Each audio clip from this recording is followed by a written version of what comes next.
everybody, to Rapscast episode 16. Wow, 16 episodes. Sweet already. 16, baby. Yeah. Too bad on this episode, the Raptors are not in the playoffs. So there isn't that much to talk about this week about the Raptors, so we've kind of changed the format of the episode. But I think the episode's going to be great. We're talking a little more about what's happening to teams in the playoffs. We've got a plethora of NBA action to dissect. But we're still going to talk about Canada's favorite team, right? Absolutely. We got some things teed up for them. So let's start with the Raptors. Yeah. So there are two topics that I think we need to talk about. The first is it seems like Toronto and a lot of the Raptors fans have started to turn on our main man, Kyle Lowry. You're talking to one. You've turned. A little bit. I was just discussing this with a friend of mine today. Well, tell me, why? I'm just not sure the guy's ever going to be an all-star again. You know? I haven't turned on him like to say that the Raps should get rid of him. He's not an effective player. He's bad for our team. Like, do you think that the Raptors might go... The best direction for the team is to trade him and to rebuild? I think it might be. I think it was foolish of the Raptors to rely on him as much as they did. I don't think he ever had that capability, ever, frankly. I think Toronto has a history of relying too much on people who aren't capable of being a superstar. So, I agree with that, but I haven't turned on Kyle Lowry. He is the most important player on the Raptors. I'm not saying he's the best, but he's the most important. Well, he was. Will he still be? That's why people have turned on him. They think that era has come to a close. Yes. So you've turned on him. Wow. Yeah, I haven't turned. Look, Kyle Lowry is a fantastic basketball player and will always be an above-average point guard in the NBA. Yeah. I just don't think that. It's hard for me to see a team going deep in the playoffs with Kyle Lowry as their starting point guard. Really? Yeah. Even if he was on a different team. Well, that would really, really depend. Not on this Raptors team. It would really depend on the team itself. I think he needs pieces are key for Kyle. He can't be a main guy. He can't. That's my opinion. I think his All-Star was I'm not going to say a fluke. It was well-deserved, but I think it'll be a short-lived, glory heyday for Mr. Lowry. Huh. Well, okay, I think that a lot of Toronto has turned on Lowry, and I understand part of it. I think that we expected too much from him and other players on our team. I mean, we're expecting him to be a first option on... Well, he isn't a first option, right? He shouldn't be. I mean... He should be playing with a superstar and complementing that superstar. That's who he is, right? Similar to how Paul Pierce is playing with John Wall right now. I think that's the type of guy, although completely different players and positions, but that's how I see he should fit on the team. Does that make sense? Yeah, you're saying he should basically be the second best player on the team. Yes, that's our biggest problem, but I haven't turned him. I love Kyle Lowry. If there's a way we could keep him and get better, and I don't know if there is... Please find that way, because I love him. I know age is only a number, but if you really look at it, the man is past his athletic prime, Kyle. Yeah, he's turning 30 next year, and I don't know if he's going to be a guy who ages well. I think we've already started to see the decline. That's my concern. My big concern with Kyle Lowry is his consistency. I would say that's about it, but I mean, a lot of people have called him inconsistent. He started the year excellent, finished the year terrible, but I really just want to write that off as coaching. I know I can't do that. I don't think that's a fair thing to do. It is on him, too. But a big part of that is they're just expecting him to be Russell Westbrook, and he's not. Although at the beginning of the year, we kind of thought he was on that level. You can blame the coaching a bit, but at the end of the day, it's on him. He took shots and missed them. So who else are you going to blame for that? Let me ask you one other question. Whatever happened to Kyle Lowry's three-pointer? Yeah, you're right. I have not seen. I think he lost. He just bricked a couple, and then he sort of lost confidence. This entire season, I just haven't seen any three-pointers. Well, early in the season, he was not even when he had a wide open shot. No, even when he was hot in the beginning of the season, he was perfect except for that three. He'd hit him when they count, maybe. Right, but yeah, he wasn't afraid to chuck that three. Last year, he was a great three-point shooter, and this year it just completely fell off. I don't know the stat, but I would have to take a guess and say he's shooting 30%. From three, yeah. Yeah, 30% or less. Which is down from closer to 40 last year. Yeah. I think last year he was closer to 35, I think. I chalk that up to a number of things. First of all, people figuring him out. Yes. And age, like I said, I think the decline has begun for Kyle. He's going to be an above-average point guard until the day he retires or until he gets really old. But he cannot be the man on which the Raptors lean, going forward. I really just want to blame it on coaching. I know it's too It's just easy, because you love Lowry so much. I love Lowry so much. It's completely biased, but you can't... I mean, people are going to figure you out when your whole team offensive strategy is just four people, don't move, and give the guy the ball, let him do an ISO. That's our whole offense. It was for a long. We yes, played street ball for 82 games. Yeah, but you still need to be able to create a shot in the NBA. Like, it doesn't always go according to plan, and that's what the skilled, good players do. Yes, Kyle Lowry was an all-star, an all-star player. So we have to be able to rely on him to turn a one-on-one ISO play to 2 points. But he does. He does that a lot, even on his downward spiral of the end of the season. Well, not consistently enough. Not consistently enough. And I think we've already seen the ceiling for him. Yes. Anyway, let's segue into how we should, what they should do about that situation. So let me ask you this: Do you think we should be trading Lowry and I DeMar? think we should. DeMar too. Not DeMar. No. No, I think DeMar has the potential to be a superstar. Really? Yeah, but I don't think. I think Kyle's. If we can get a good return on Kyle, I think they should seriously look into the trading options for Mr. Lowry. 100%. See, the problem about trading Lowry right now is his trade value is low, because the way he finished that season, he is at his all-time low, and it's hard to trade him because right now we all want to get rid of him. We'll get nothing for him. Mm-hmm. Next year he'll start the season. He'll play amazing. We won't want to trade him. That's Kyle Lowry. You know what I think we should do? Even if he starts off hot, I think we should go with the trade. Longevity is a problem for him, man.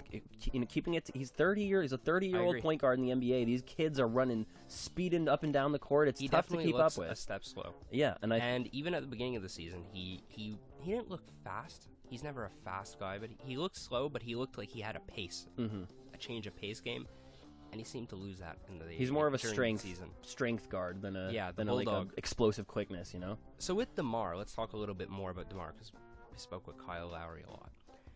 DeMar is a great player. There's no doubt about that. And what I love most about him is he is a player. Firstly, he loves the Toronto Raptors. Secondly, he works hard. He comes back every season better. Although, for some reason, never better at three-point shooting. That's a mystery. Some people just can't do some things. Can't do it. But a big knock on him is that he's been asked to do a lot as a primary scorer on a team, and he'll just never be that guy. I mean, right now, he is scoring 20 points a game. Great. But he's shooting about 40% from the field. Yeah. Which is quite low. Yeah. So I don't Carmelo Anthony made a career doing that. Carmelo Anthony hits them at a high clip. A little bit higher than DeMar, but not much. I mean, taking a lot of shots a game. Even Kobe in his prime was similar to that. Chucked up a lot of shots. Kobe was closer to 45, though. Yeah. What? Kobe per game? You mean? What do you mean? No, 45%. Oh, percent. Carmelo Anthony closer to 45. That's the average. Something that's you're happy doing that. There's getting that average percent, but doing it a lot, great. DeMar's closer to 40 right now. He's hitting about the same field goal percentage as Monte Ellis, and around the same point. But the thing is, Monte Ellis has a lot more support than him. Absolutely. And I just don't see a situation, and I love DeMar DeRozan, but I don't see a situation where we could keep DeMar DeRozan and find a superstar. I think DeMar DeRozan needs to become that superstar. I hope he can. I'm a firm believer. A firm believer. I will not be shook on that. Okay. I think what's stopping him from doing that, well, okay, there are three things. Firstly, he needs a three-point shot. No three-point shot, that's it. No way he's going to be a superstar. Second... What about, Okay, keep talking. I'll find an exception to the rule. Okay. The second thing is, throughout the season, he's settling on where he's taking his shots. He's taking so many mid-range shots and getting fouls. And he's become ineffective because a lot of his shots that he misses are just when he's trying to get fouled and doesn't. He has to drive more. If he drives more, instantly I couldn't agree more. He has to up the aggressiveness. Yeah. And then the last is defense. I mean, DeMar is an average defender at best. I mean, the team's probably better with him off the court defending. He's long, he's athletic, he has the potential, and I know he does so much on one end of the floor that it's hard to make him focus really hard on the defensive side, but that is an important element. Those are three things that are blocking him from becoming that superstar that you're mentioning him, and I don't know if he could do all three of those things. I think he can do 2 of 3, no problem. I don't think the three-point shot will ever be like a consistent part of his game, but I think he can... If he could bring it up to like 35%, 33%, something like that, that's good. Yeah. That's good enough. Right now, by the way, I looked it up, and he shot the ball 43% from the field this year, which you're right, is not... 43 is better than I thought. It's better, yeah, but it's still not superstar numbers as we're discussing. Yeah, if he wants to be a superstar, we're looking at 50. Yeah. I think he can do it. I hope so, but I think a large part of that is he has to get better talent around him. I was just going to say the roster, he needs to get some attention off of, his ability. And I think JV could be part of that. But Absolutely. There's still questions to be addressed, and the biggest question is how are we going to get more talent around him without giving him away and without giving too much away from what we have. I think they should look into trading Kyle. That's really what I believe. It's not a bad idea, and a lot of people want it. I disagree with the notion, but you know what? I'm always that conservative guy who just doesn't want to change too much. Right. That's fine. Well, That's there's two philosophies. There's the liberal fire sale. Yeah, I just want to keep the boat sailing. That's it. Gotcha.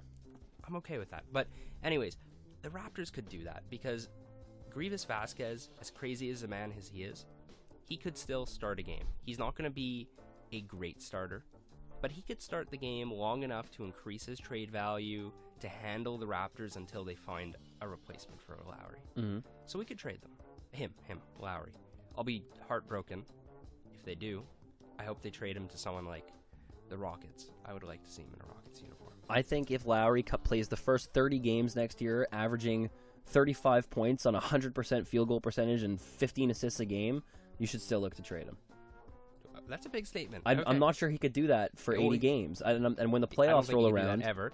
Right, you know what I mean? But even if what I'm trying to say is, even if he's surpassing expectations in every regard, the longevity and his ability to do that from season's beginning to end, I'm a doubter.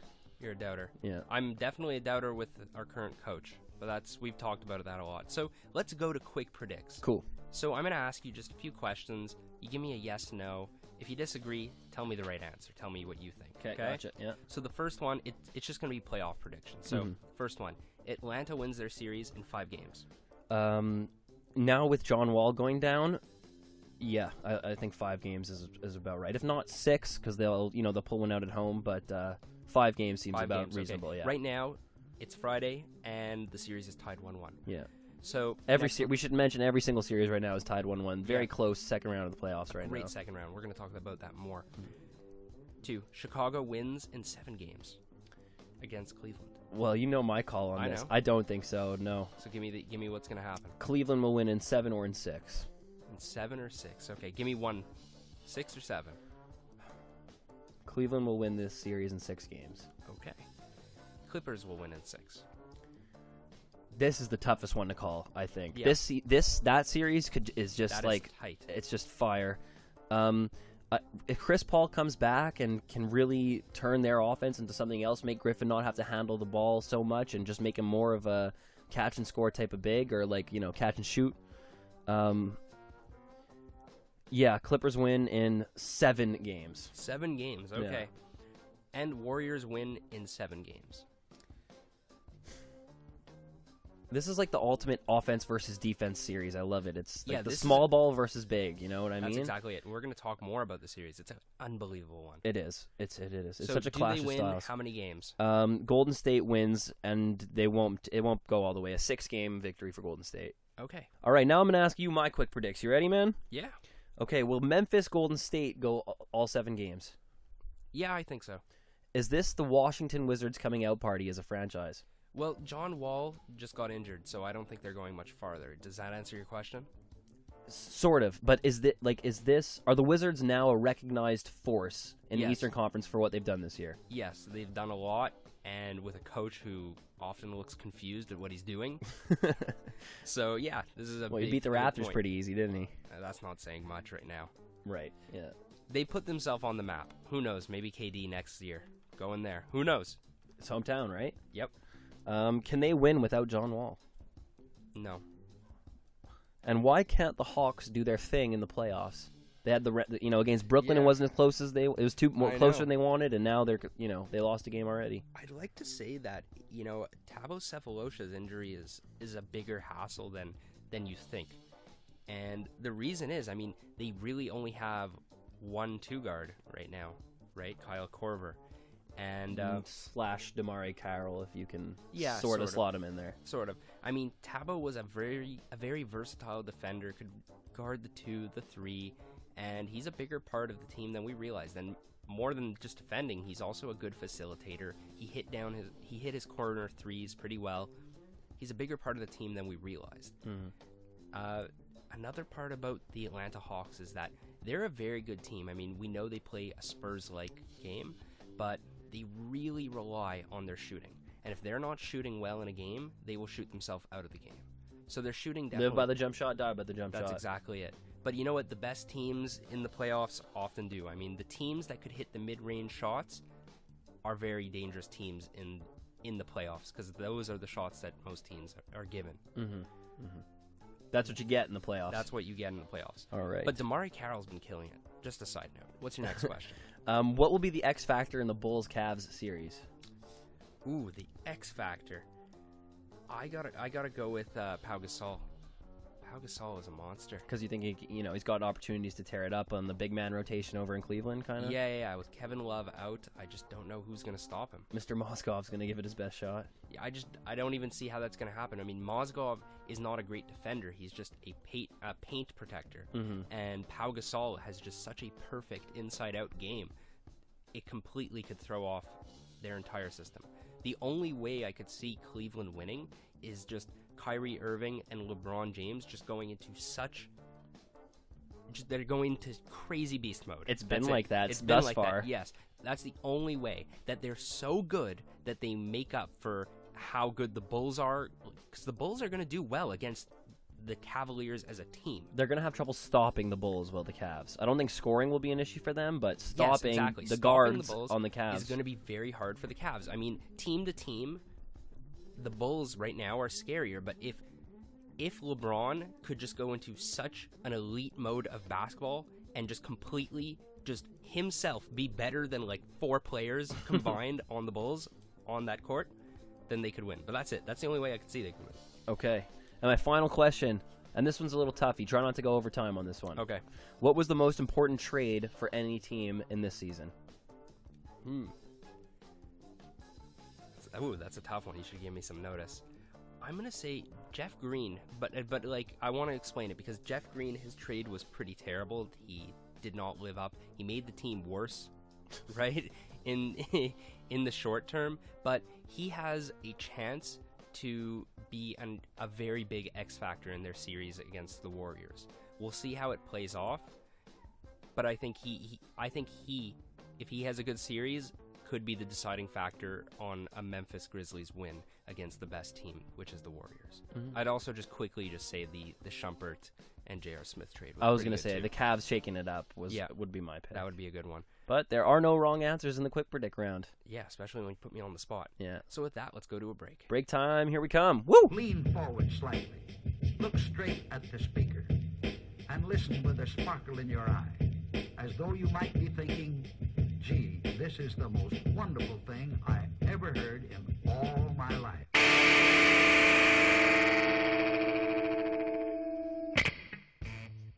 It's time for the starting 5, Jacoby, and this week we mixed it up. I mean, we talked about the Raptors first, and with the starting 5, since Canada's favorite team, and ours too, is out of the playoffs, we're going to use the starting 5 to just talk about 5 things happening in the NBA amongst all the teams, really just focusing on teams in the playoffs. League-wide starting 5. League-wide starting 5.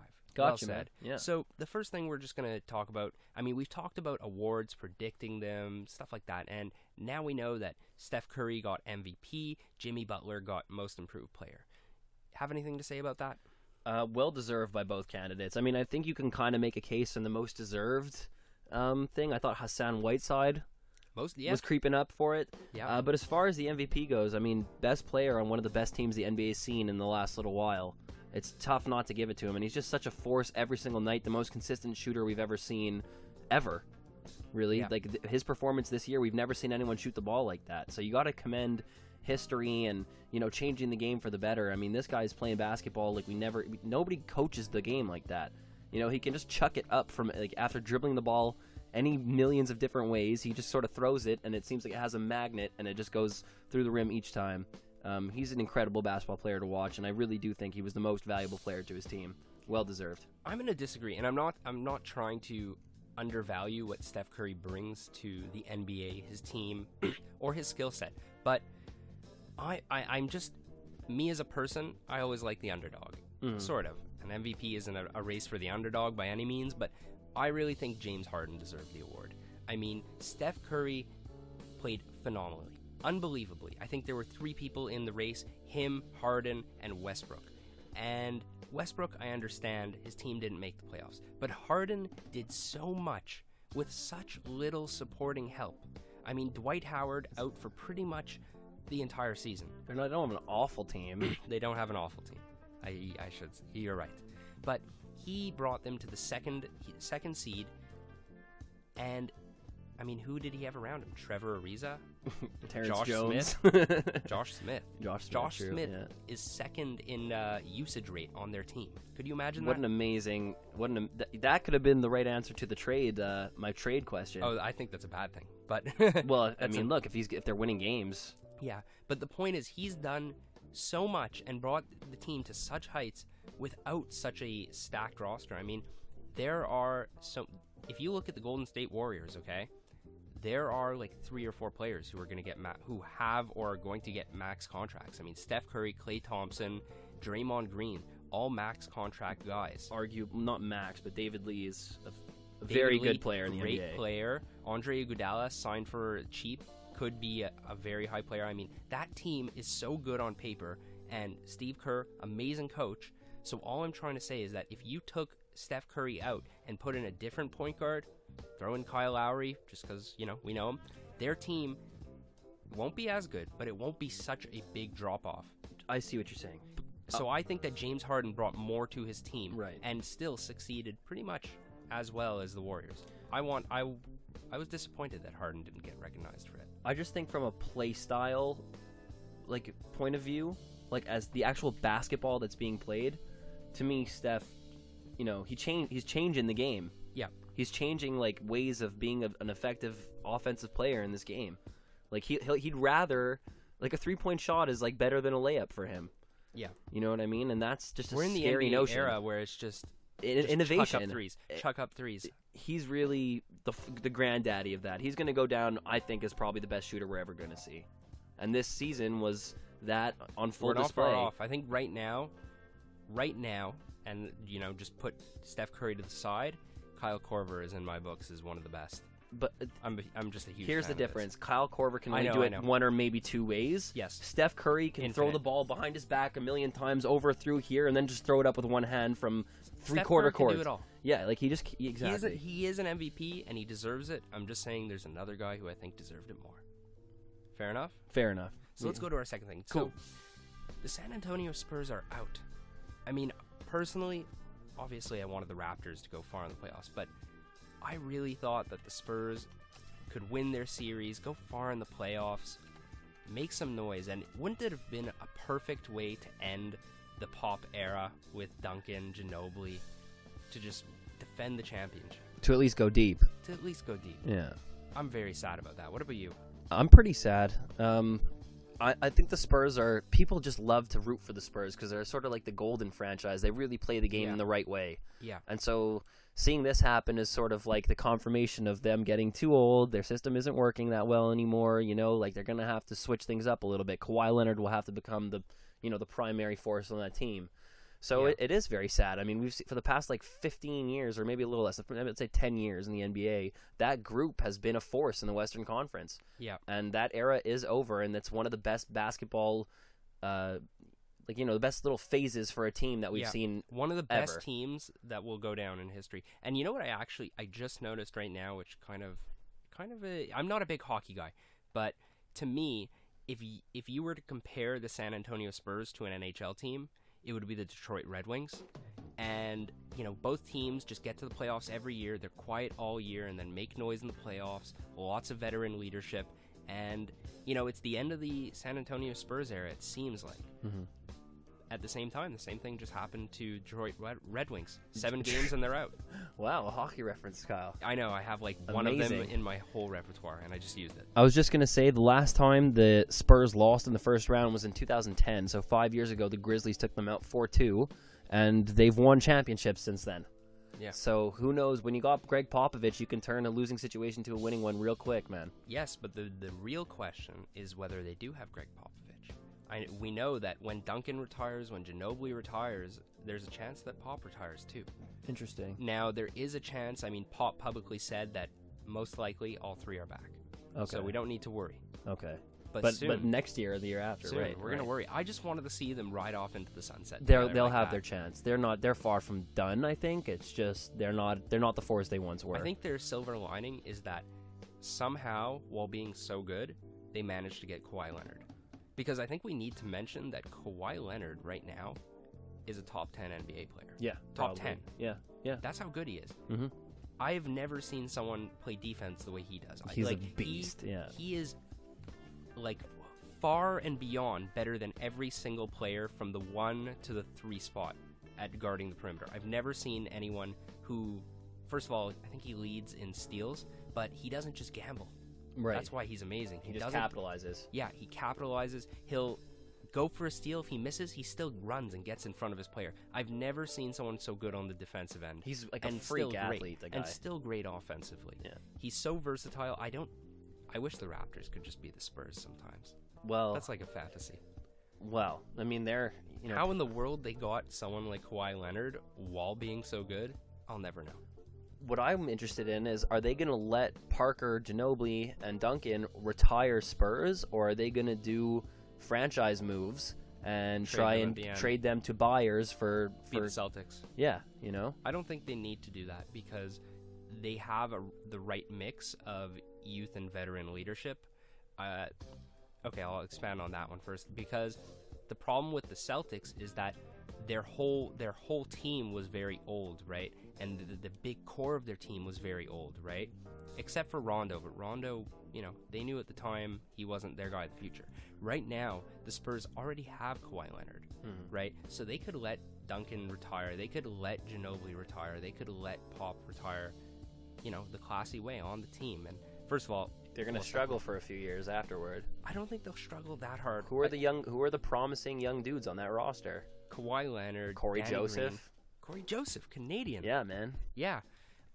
I could see them just letting them retire. And for the second reason is I think that the Spurs are a very low-key team and a family team. Like, they're a really tight, it's like a tight-knit community, and I don't think they'd do that. They're kind of like the Montreal Canadiens of basketball. Yeah, I don't think they'd do that to their players. It would just it would leave a wound. I understand. Yeah, not good for the image and class associated with the Spurs. That's exactly it. So let's talk about our third thing. Okay. Coach Thibodeau, we've talked about this a lot, that there are some rumors that he might get released, and this week he addressed those rumors. He said that it's all just noise. I mean, what else is he going to say? Right. And then Gar Forman, the GM of the Bulls, said the same thing. I agree with the coach. It's all noise. But what do you think? I mean, the rumors are surfacing. Obviously, they're going to say that. You're right. Yes. I mean, they're in the middle of the playoffs. The last thing they want to do is distract their players with thoughts of maybe a new coach next year. You know what I mean? But yeah. I think his firing or his status, whatever it may be, is very much contingent on how the Bulls go through this series with the Cavs. I agree. I think if he even makes it a close series, that his job will be relatively secure. I'm not sure why they... I don't know where the source of the beef is. Well, the Bulls are a very well coached and well-oiled machine. Let's explain the source. So, the Bulls, the front office, and him don't get along. I mean, that much is clear. But where they don't get along, there's a few issues. Firstly, the front office, Gar Forman, has made a few questionable moves in the past, and Thibodeau has been quite vocal about them. The biggest example would be trading Luol Deng last year to Cleveland, and he really didn't like that. Luol Deng was one of his guys, knew the system well, a good 3-and-D guy, versatile, did very everything. Coachable player. Yeah, he was like the Amir Johnson of their team, right? Mm-hmm. Just do it all, do the dirty work, and then on top of that, be an incredibly gifted offensive player. And, he was very vocal about that. And the front office also doesn't like that he just rides his players into the dirt. Plays them like 38 minutes a game. Look at Jimmy Butler. Jimmy Butler is going to be the new Luol Deng under his regime. Mm-hmm. Play him an incredibly high amount of minutes, and he'll look good right now. So do Luol Deng. But the problem they don't like is that, one, they get tired by the playoffs, and two, when they get like 29, 30, when they get older, they're not going to be the same player. They're going to be burnt out. So that's where they disagree. And maybe there's merit to that. I disagree with it, but maybe there is merit. I think there's that. pros and cons to both sides. Luol Deng, did have a bit of a drop-off. He's still an effective player, but he has dropped off a bit. He is, in his early 30s now, right? Exactly. So I think that just happens naturally with players, frankly. Whether you play him 30, however many minutes, or, 21. Mm-hmm. That's what I think. So, also, I think that these rumors are becoming a little more credible because a few teams, specifically Denver and Orlando, are waiting on their coach search. They're waiting to see what happens with Thibodeau. Now, Thibodeau is too good of a coach to just be released out of his contract. I think they'll try to trade him for a first-round pick or something along the lines of that. But if two teams are waiting to see what happens with him, they have better sources than we do. So I think there's something to that. Yeah, there probably is, yeah. I really wanted to see George Karl land in Orlando. Orlando needs a good coach, and they can be... Yeah. They really have got something Orlando to build on. is one of the teams I like a lot. Me too. I love the freaking Magic. They're young, man. they have potential. They just need a coach that'll instill a great defensive and some regime. seasoning. They need to come together, Yeah, and a few veterans. Yeah. They are going to be hot soon. I would totally agree with that. So let's talk about a fourth thing. Sure. John Wall, you mentioned he broke his wrist. He'll most likely be out for the series, for the playoffs. He's done. Mm-hmm. What does that mean for this series against the Hawks? A lot. Yeah. He is by far he's the catalyst of the Washington Wizards, man. He's the most important player they got. So, they're going to struggle without him, man. Just, penetrating against that Atlanta switch on screens, sort of multiple positions defense. They're going to have trouble getting in the paint without John Wall. And as we know in the playoffs, he can't live shooting 3-point shots the whole game because, for 7 games long, it's not a viable strategy. So they're going to feel it that way, penetrating and creating on offense and moving the ball and making things happen, when you've got the ball. It's not going to be the same without John Wall driving to the basket, blowing by guys every single play. That's what I think. It's going to hurt them a lot. John Wall is a superstar. Right now, I mean, for me, a superstar, I reserve that term for when I see them in the playoffs. And a superstar is a guy who plays amazing all season, but then steps it up in the playoffs. And that's exactly what he did. He is a superstar. It's undoubtable right now. And losing him is huge. I mean, that can't be understated. He is the primary option on that team. Not only is he amazing, but he's one of those guys that makes the team around him better. Mm-hmm. I mean, look at the rest of his team on paper. I mean, Paul Pierce, I'm scared of him. Yes, he is great. He was a factor in our series. He is still an important piece. But he's not the same Paul Pierce he was. Let's emphasize that because he's not going to be the guy who now is going to get 20 points a game consistently, set up himself, set up the rest of his team, play hard defense. He can't even play that many minutes anymore. That's exactly it. He's more of Mr. Clutch. So, yes, they have him. Great. But now let's look at the rest of the team. I mean, Otto Porter, Bradley Beal, Marcin Gortat, Nene. These guys aren't very notable. A lot of them are underwhelming, actually. I mean, Nene and Gortat, they're not living up to their expectations so much in Washington. And now that they don't have Wall, I mean, especially Marcin Gortat, because Gortat is a guy who really lives in the pick and roll. Mm-hmm. Without his pick guy, I don't see it. Like, where's their scoring going to come from? Where's their scoring? I mean, Bradley Beal, he was good in our series against the Raptors, but still, he's been largely inconsistent. Expectations for him have dropped off a bit, and I just don't see it. I mean, they have Andre Miller at the point guard. Jeff Teague is going to run amok over Andre Miller, man. Yep, that's true. I think it's just really unfortunate because I'm not a Washington guy, but they were making me realize that they could go for a run because, like you, I think that the Hawks are a bit vulnerable, and I really thought this series could very well go to the Wizards, but now I don't think it's a chance. I mean, Jeff Teague alone could carve up the Wizards right now. I think the Wizards' identity was they punched teams in the mouth. They played fast, they threw John Wall at you full speed, and really made you get on your heels and play defense. Yeah. And without John Wall, that whole spearheaded attack, it's gone. It's kaput. Yep. I don't like their chances without Mr. Wall. Not a bit. No. It's a shame. They were great. They were a good team to watch. But doesn't that make you think of, like, you should build your team with a little less fragility so that one guy going down can't mar it for everyone? I mean, like, it's hard to say that when you have such a great player. Okay. Let's take out the Warriors from this example. Let's say James Harden went down. I mean, there goes their shot, right? Yeah. Your superstar goes down, you got to live and die. If in hockey, Carey Price went down, this is my second hockey reference. These are the only things I know. The only hockey I know. But if Carey Price got injured, Canadians are out, right? Well, that's what happened last year. Exactly. So you got to, just lose and win as a team. That's it. And you can't have a million superstars. So let's talk about our fifth thing, then we'll go to a break. Cool. Memphis and the Warriors, probably the most exciting series right now. Yeah.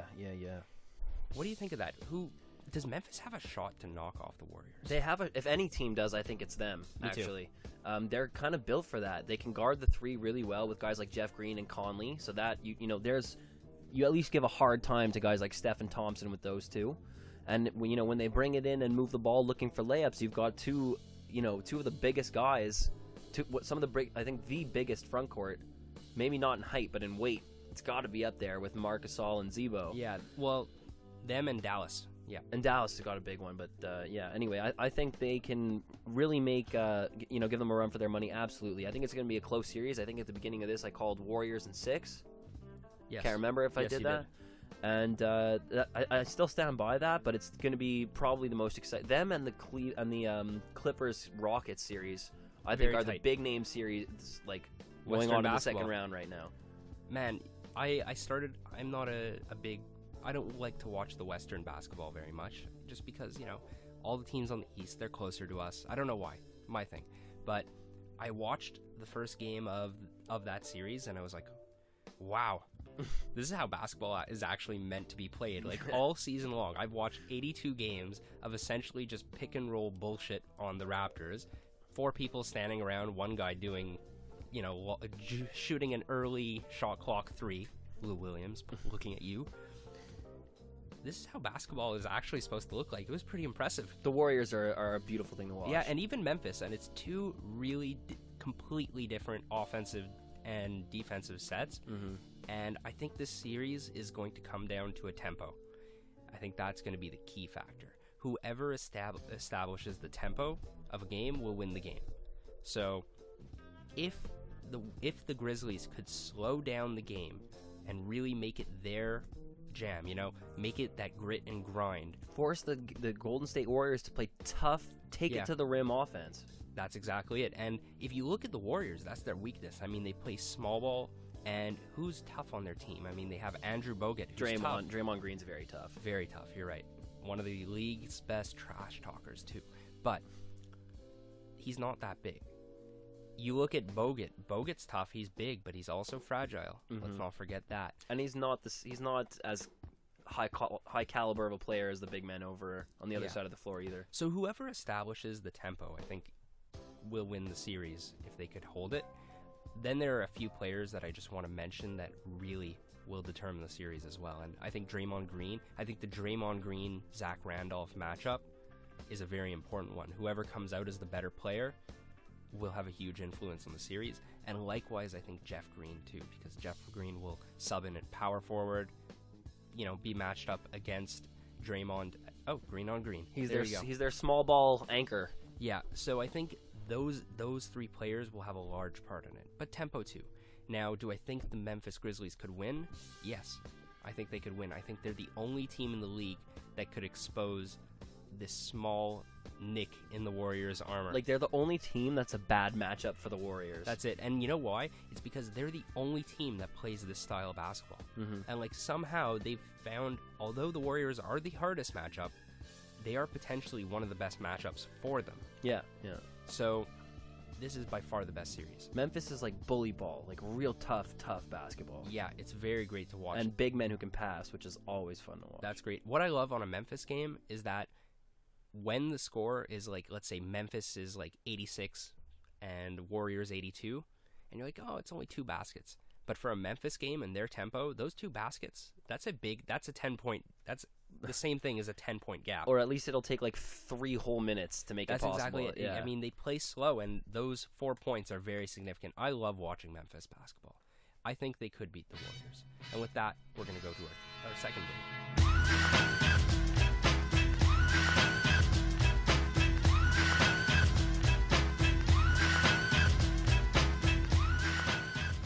Time for Be a GM. We're going to talk about specifically Dwayne Casey and should he be fired, what the replacements are going to come from, and specifically in this episode, the assistant coach angle. So, Kyle, give me some names and we'll talk about who we think should be at the helm of the Raptors. So we're doing this a little premature, Jacoby. I know we have to stress that point because Casey has not been fired. And who knows? We might not be. He might be our head coach next year. But I think we've made it very clear what we want. Yeah. So I think it's time to speculate on our next coach, potentially. So this week, we're just going to look at current assistant coaches in the NBA and who we think could be the next Raptors coach, who we'd like. So You want to go name by name here? yeah, I was just going to say who I'd like, one person, okay? And the one person who I think could be a great coaching candidate would be Ettore Messina. Messina is currently an assistant coach on the San Antonio Spurs. He coached in EuroLeague for like 22 years. And he is not one of, but he is the best coach who has coached anywhere aside from the NBA ever. Won umpteen championships. The best. I'm just gonna just flat out European say dynasty the best, creator. Okay, Yeah. that's it. Dynasty coach. He is the equivalent of Pop, but not in the NBA. He's the Italian Pop. So he came to the NBA, and rather than just jumping on and being a head coach right away, similar to what David Blatt did, he decided he'd like to study, be an assistant coach for however long, and really learn the NBA game. Probably very smart move. Very smart move. And learn the NBA game because it differs a lot from the EuroLeague. And I think that alone is why I'd want him to be a coach, because we've seen, let's say with David Blatt, that there is a lot of coaching talent, in Europe. But what I really like in Ettore's personality is that he's willing to put in the time because he wants to be a great coach, right? And that's important to me. If you want to invest your time learning under the current best coach in the NBA, Pop, that's a strong character mark for me. And then, needless to say, he's an excellent coach in his own right. A very good tactician, plays the game like his chess. He's a European coach. He knows how to space the floor, right? Very big emphasis from him on spacing the floor, having bigs that could shoot, moving the ball, similar to the Spurs, but with a little more, bigs that could shoot. That's what he's known for. So I would like to see him on the Raptors. I mean, I could see it happen because the Raptors, we just love having foreign people. I don't get it, but we do. We have a trend. We are the international team of the NBA. That's us, exactly man. it. So I could see it happen. That's a going for gold hire. He has the potential to be a great coach. And on top of that, I just think that his principles fit with what we want. I mean, he's a tactician. He's a great offensive coach. Emphasizes moving the ball. Emphasizes bigs who could shoot. These are all important things, what we want to see on the Raptors and what we see in the NBA as the current ideal model of what's working. I mean, stretching the floor, very big part of the game now. So he's who I could see. What about you? Well, to speak further on the Messina thing, another thing that I think, raises his stock is, look what happened to Budenholzer. Yes. He spends his time under Pop, and in his first year away from the nest, he gets a Coach of the Year nom. 2 years. So second year away from the nest, he gets Coach of the Year, and turns this Atlanta Hawks team, which on paper is maybe a little bit above average, and makes them the runaway Eastern Conference champion. Yes. So I think that says a lot about, players that come out from coaches rather that come out from under Pop's system. They learn the tricks. Yeah, and Budenholzer, unlike Messina, Budenholzer was in San Antonio for a long time. I think he coached under Greg Popovich for about 22 years. So it just goes to show, if you're willing to listen and soak up knowledge, you can learn a lot in the right circumstances. And I think that game has gone figured out. I mean, a lot of teams just go to the San Antonio Spurs and steal their top ideas. Just steal steal their the top top assistant coaches every few years, right, to fill up head coaching positions. And it works because not only is Pop just one of the best, flat out the best coach in the NBA, but he runs the Harvard of coaching schools. That's over there it. for the Spurs. He teaches his coaches to coach. Yeah. He knows what he's doing. The other interesting candidate here, first of all, I don't think you can go wrong really with any of them. I think they all could deserve a shot and maybe could be brilliant coaches. Yes. But I also like David Fizdale over in Miami. He's only 40 years old, which I think is something the players can get on board with a little more easily. The age gap and sort of the generational differences aren't as apparent there. But most importantly, and I see this emphasized in hockey particularly, people love coaches who are teachers. And David Fizdale spent a lot of years as player development. That's he exactly rose it. to being an assistant coach in Miami through his player development prowess. And that's where he spent most of his years, fine-tuning his ability to teach and coach and learn the game. And that's something that I think every NBA team really needs. Because basketball's that kind of game where, you know, if you're down on yourself or you're not practicing the right things, like, you just might not be improving. And a teacher is important. I agree, and that's I think a good pick. Of all the candidates I've looked at here, he's young, he's a teacher. I think he can relate to the players. He can be like a player's coach, Doc Rivers style, you know, addition to the Raptors. I think either of those two guys, but Messina too. You can't go wrong. Yeah, I think Fizdale, let's talk about him a little more. He is a very good pick, and you know, as you said, he's a hard worker. And what we didn't say, he's a blue collar guy, hard worker. He started cutting film back for Spoelstra many years ago, worked his way to being a player development coach, did a lot of work with a lot of good players.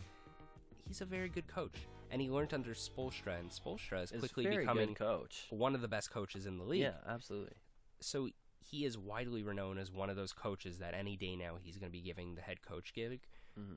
Good choice. Very good choice, Jacoby. And he coaches the Summer League for the Heat. Very widely respected. One other name I'd like to just throw out is Tyrone Lue, who is a current assistant coach, the head assistant coach actually for the Cavs. He was an assistant for Thibodeau. He was widely known as, again, one of these guys who's any year now he's going to be a head coach. He was going to be a head coach for the Cavs until they hired Blatt, and now he's the highest paid assistant coach. Mm-hmm. And like Thibodeau, well, first of all, he played in the league for about 13 years, something like that. Yeah, he had a long career with the Lakers mostly. Yeah. So that's instant respect. He's a tough defensive coach. Learned from Thibodeau. He's another good candidate. But I think let's just focus on who we spoke about. Primarily, I could see Messina, Fizdale, good choices.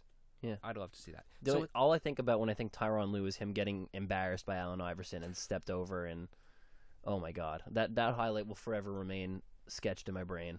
I think the point that we're trying to make is that there's a lot of good talent in terms of coaches sitting Masai's got NBA. options. He has options, and we haven't even covered college coaches yet because there is lots of prospects. And we got to do our homework if we're ever going to do that anyway. Yes. So with that, I think we're going to call the episode done. So we're on YouTube. Follow us. Follow us. We're on YouTube, Tumblr, Facebook, all of that jazz. Comment. Yeah, that's an important one too. We love to read your comments, and you know, as I always say, this is really just a conversation. I mean, we don't want to be talking at you. We want to have a conversation. We want to know what you think, whether you disagree and think we're full of shit, whatever you have to say. Let's just share ideas, man. Talk about the teams that we love and the sport we love. So with that, that's the end of Rapscast. See you next week.